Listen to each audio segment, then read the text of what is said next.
Oke, halo semuanya. Kembali lagi bersama saya Karen Arnan. Di video kali ini kita akan membahas persoalan atau pembahasan problem dari buku Introductory Trust Puromena untuk chapter 3 pada problem 34.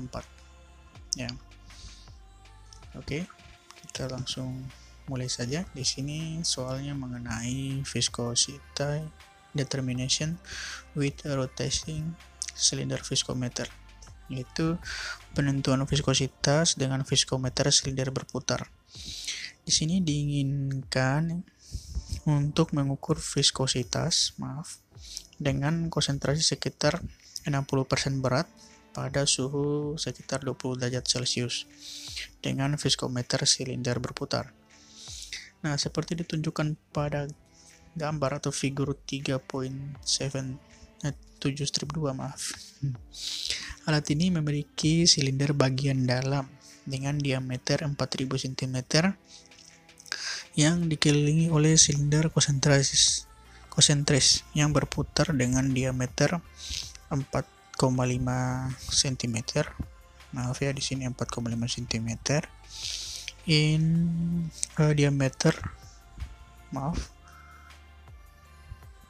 Dengan diameter silinder 4000 cm. Mohon maaf ya. Silinder bagian dalam dengan diameter, silinder bagian dalamnya punya diameter 4000 cm dan dikelilingi oleh silinder konsentris yang berputar dengan diameter 4,5 cm. Panjang L adalah 4,0 cm. Viskositas larutan sukrosa pada 60% berat di suhu 20 derajat Celcius adalah sekitar 57 centipoise dan densitasnya adalah 1,29 gram per cm kubik. On the basis of past experience, jadi sebelumnya sudah dilakukan percobaan. Nah, jadi sini berdasarkan pengalaman tampaknya mungkin bahwa efek akhir akan menjadi penting. Dan oleh karena itu diputuskan untuk mengkalibrasi viskometer dengan pengukuran pada beberapa larutan yang diketahui dengan viskositas yang kira-kira sama dengan larutan sukrosa yang tidak diketahui. Tentukan nilai yang wajar. Determine a reasonable value for the applied torque. Jadi di sini tentukan nilai yang wajar untuk torsi yang diterapkan untuk digunakan dalam kalibrasi jika pengukuran torsi dapat diandalkan dalam 100 dyne per cm dan kecepatan sudut dapat diukur dalam 0,5%. Berapakah resultan kecepatan sudut? Oke. Di sini kita inginkan menggunakan torsi yang cukup tinggi. Ini penyelesaiannya. Sehingga ketepatan penentuan viskositas dibatasi oleh pengukuran kecepatan sudut. Nah, sebuah torsi 10⁴ dyne cm, sesuai dengan ketidakpastian torsi 1% akan masuk akal jika Reynolds number yang kita hasilkan atau dihitung nanti berada dalam kisaran laminar yang stabil. Nah, di sini beberapa variabel yang sudah diketahui, yaitu nilai R, nilai kappa R, nilai kappa yaitu KR dibagi dengan R, ada kappa kuadrat, ada 1 min kappa kuadrat, ada juga kappa R kuadrat, ada nilai L, ada juga R kuadrat. Nah, di sini pertama dihitung adalah kecepatan yang sesuai dengan nilai torsi ini, yaitu omega 0. Oke, hasilnya adalah 18,3 radian dengan persamaan tersebut. Untuk Reynolds number yang diminta pada kondisi ini adalah Reynolds number di mana omega 0 dikali R kuadrat dikali rho dibagi dengan nu, hasilnya 210. Nah, di sini berdasarkan gambar 36-2 nilai RE ini berada dalam kisaran laminar yang stabil. Jadi torsi 10⁴ dyne cm ini dapat diterima. Nah, di sini kita coba menghitung kembali dengan menggunakan bantuan MATLAB. Oke. Nah, di sini untuk problem 34 saya punya beberapa variabel sudah saya tuliskan di sini ya, bisa dilihat. Kita definisikan variabel yang diketahui seperti biasa. Ada nilai torsi, ada nilai rho, ada nilai jari-jarinya yaitu setengah dari diameter yaitu 4,5. Jadi setengahnya adalah 2,25. Oke. Dan nilai kappa R udah ada juga, nilai kappa kuadrat. 1 min kappa saya tulis di sini, 1 min kappa adalah kappa underscore 1 ya. Oke. Dan kappa KR kuadrat juga di sini saya tulis KR2, ada nilai R. Untuk R kuadrat, R2, dan mu atau viskositas saya lambangkan sebagai U. Nah, untuk viskositas sendiri kita konversikan dari 57 cp menjadi 0,57 gram cm per sekon agar satuannya dapat digunakan dalam perhitungan nanti. Oke. Nah, di sini kecepatan yang sesuai pada nilai torsi kita masukkan persamaan seperti pada slide tadi, di mana omega 0 sama dengan torsi dikali 1 min kappa kuadrat dibagi 4 dikali pi dikali mu dikali dengan kappa R kuadrat dikali L. Oke. Sudah benar kurang lebih torsi dikali 1 min kappa. Oke. Itu untuk menghitung kecepatan yang sesuai pada nilai torsi. Satuannya dalam radian. Dan untuk Reynolds number kita gunakan persamaan sesuai pada jawaban kita tadi, di mana Reynolds sama dengan omega 0 dikali R kuadrat dikali rho dibagi dengan mu, hasilnya 210. Oke, kita coba run saja untuk membuktikan apa hasilnya benar dengan MATLAB. Oke, hasilnya udah keluar di sini, kita lihat kurang lebih variabel-variabelnya sama untuk nilai-nilai variabel. Ya, kita lihat di sini nilai OM atau omega di sini adalah 18,32.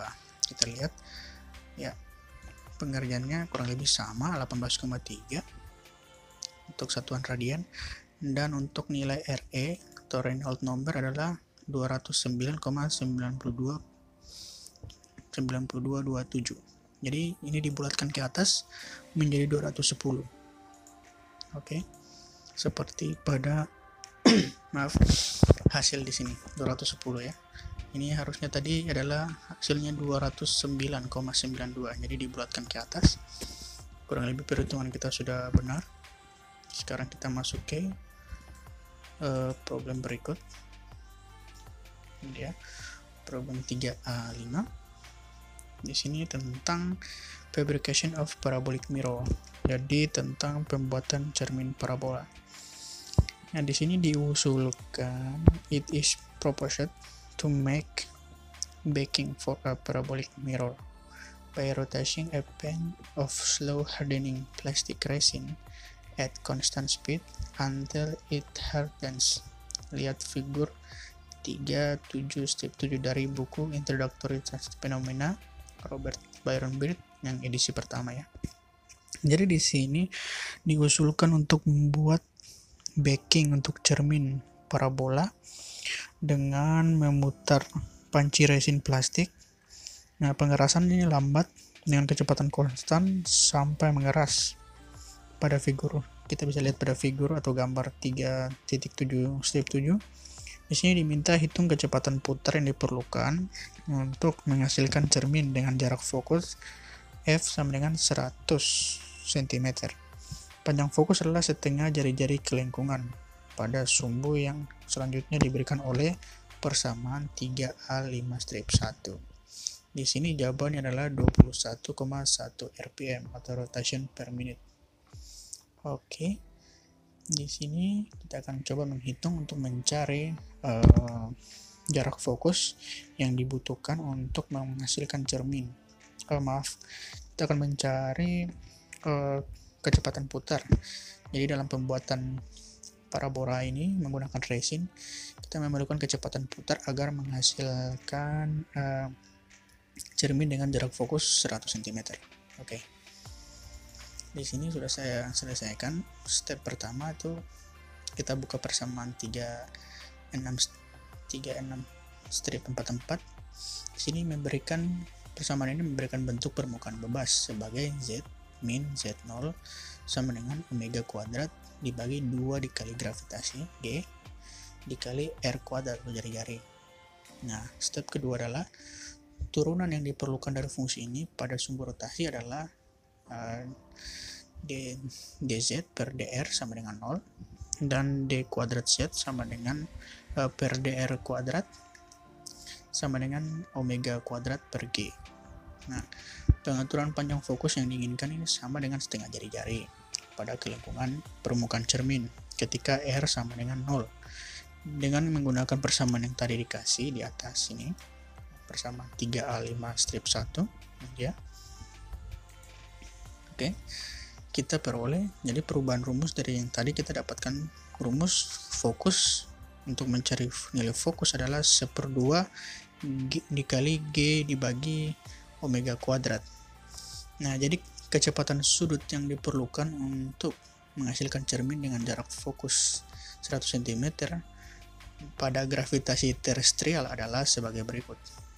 Oke.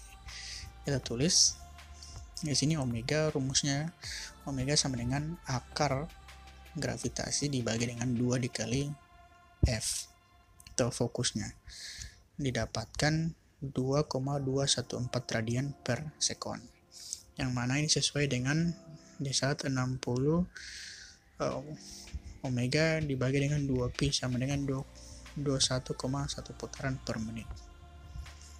Oke. Kita masukkan di sini dengan MATLAB, kita hitung dengan MATLAB. Di sini saya sudah melakukan coding. Di sini problem 3A5, kita definisikan variabel yang diketahui di sini adalah F sama dengan 100, G atau gravitasi terestrial. Kita taruh di sini. Ini gravitasi terestrial. Oke. Adalah 980,665 cm per sekon kuadrat. Nah, untuk menentukan kecepatan sudut yang diperlukan, tulis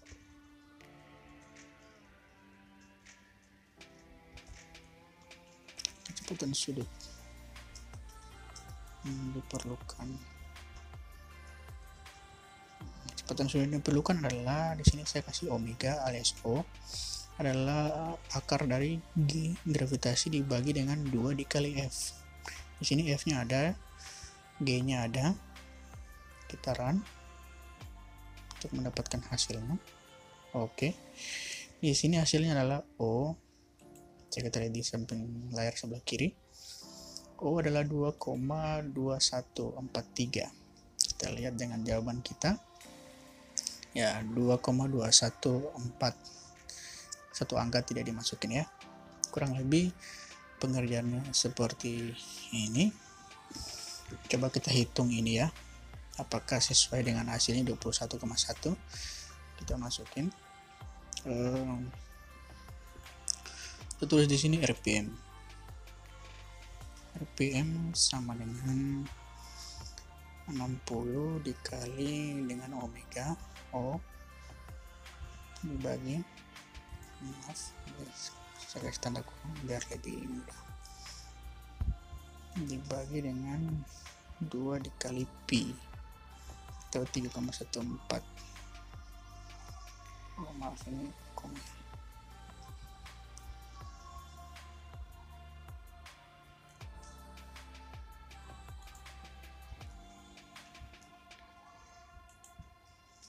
Oke, ini untuk RPM-nya. Kita coba run, apakah hasilnya sama? Ya, hasilnya kita sama ya. RPM sama dengan 21,1562. Oke. Kurang lebih hasilnya sama, di sini 21,1 putaran per menit. Oke. Ya, kurang lebih inilah penyelesaian untuk problem di chapter 3 untuk problem 3A4 tentang penentuan viskositas dan problem 3A5 tentang pembuatan cermin parabolik. Jadi yang untuk 3A4 kita menghitung kecepatan yang sesuai pada nilai torsi dan kita juga mencari Reynolds number. Dan untuk problem 3A5 kita mencari kecepatan sudut yang diperlukan. Oke, sekian, mungkin ini saja untuk video kali ini. Tetap stay tune di channel ini untuk pembelajaran lebih lanjut. Jangan lupa tinggalkan komentar jika ada pertanyaan, dan jangan lupa untuk like dan share video ini. Oke, terima kasih.